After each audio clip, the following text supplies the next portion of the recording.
भारत में 21 रोज़ के कर्फ्यू में इज्तिमा पर भी पाबंदी थी, लेकिन दिल्ली में इस्लामी आलमी तबलीगी जमात का 3 रोज़ा इज्तिमा मुनक्किद किया गया। भारतीय मीडिया और हुकूमत ने इल्ज़ाम लगाया कि इस इज्तिमा में शामिल दर्जनों अफराद में कोरोना वायरस पाया गया। लिहाजा इस इज्तिमा के बाइस भारत में कोरोना के फैलाव की वजह मुसलमानों को करार दे दिया गया।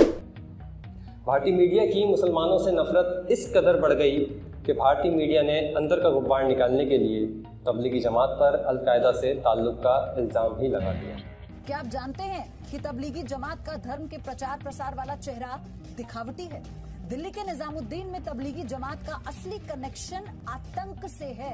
तबलीगी जमात के आतंकवादी संगठन अल-कायदा से संबंध है। जी हाँ, तबलीगी जमात पर विदेशों में आतंकी हमलों का आरोप भी लगा है।